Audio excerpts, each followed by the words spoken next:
Okay, let's talk about a concept that Albert Einstein supposedly called the eighth wonder of the world: compound interest. Now, I know, it sounds a little intimidating, right? But stick with me, because understanding this one simple idea can literally change your entire financial future. So let's just dive right in. To really get why this is such a big deal, just look at this chart. We've got two different scenarios here, both starting with the exact same $10,000. That shorter bar, that's simple interest. You know, it's fine, steady, but kind of boring.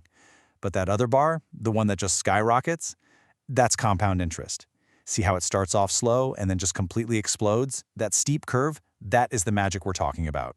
And here's the final number. That initial 10 grand turns into over $2.6 million. Seriously, that is not a typo.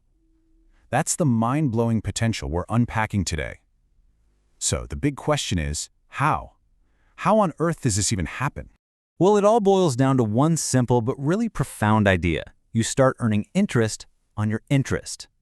Let's break down exactly what that means, because this is the core of everything. So here's the official definition. Compound interest is the interest you get on your starting money, the principal, and on all the interest that's piled up before.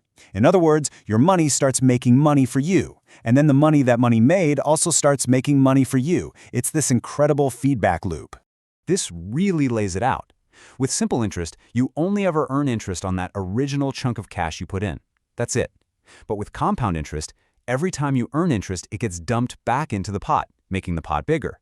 So the next time interest is calculated, it's on a larger and larger base. Your investment is literally growing from a constantly expanding foundation. And this creates a kind of snowball effect that just gets bigger and bigger. So, year one, pretty simple. You earn interest on your starting amount. But in year two, you're earning interest on that starting amount plus the interest you just got from year one. And by year three, you're earning interest on your principal and the combined interest from the first 2 years. That's what creates that insane exponential growth curve we saw at the beginning. Okay, so we get what it is. Now let's pop the hood and look at the engine behind it all. What are the key ingredients, the levers you can pull that control this incredible financial force? All right, don't panic when you see this formula. I promise there's not going to be a math quiz. The only reason we're showing you this is because it perfectly lays out the 4 dials that you can turn to determine your final outcome. A is the big number you end up with, and it's all controlled by those other letters. So let's break down those dials. First, you've got P, the principal. That's just your starting cash. Then R, the interest rate. That's how fast it grows. Then there's N, the compounding frequency, which is how often the interest gets calculated and added back in. And finally, T, for time.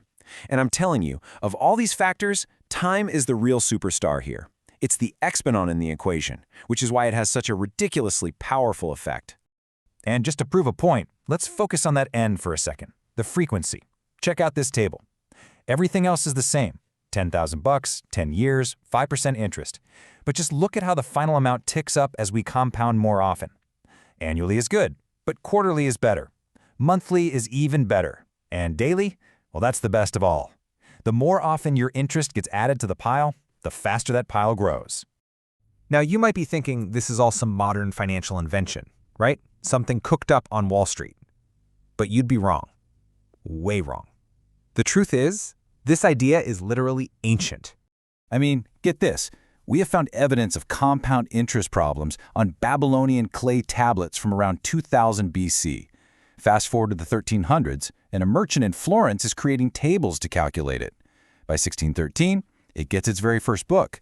And then in 1683, the famous mathematician Jacob Bernoulli actually discovered the mathematical constant E, a cornerstone of calculus, all while he was just trying to figure out a problem about compound interest. But here's the twist. It wasn't always seen as this brilliant tool for building wealth. For a long, long time, it was actually considered, well, evil. It was condemned by Roman law as the worst kind of usury. The thinking was that it felt like money was just creating more money out of thin air, which seemed totally unnatural and even exploitative. And that little piece of history brings us to a really critical point for us today. Compound interest is a tool, and like any powerful tool, it's a double-edged sword. It can be your best friend, or it can be your absolute worst enemy. On one side, when it's your friend, it's the engine that grows your savings, your retirement accounts, your investments. It's literally how long-term wealth is built. But on the flip side, it can be a foe.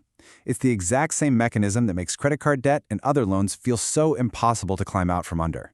The interest just keeps piling up, and pretty soon you're paying interest on your interest. And this, right here, is why this whole thing matters so much to you. The name of the game is to get compound interest working for you in your investments and not against you in your debts. Seriously, understanding that one difference is the absolute key to building financial security and avoiding that crushing weight of compounding debt. So we've seen it.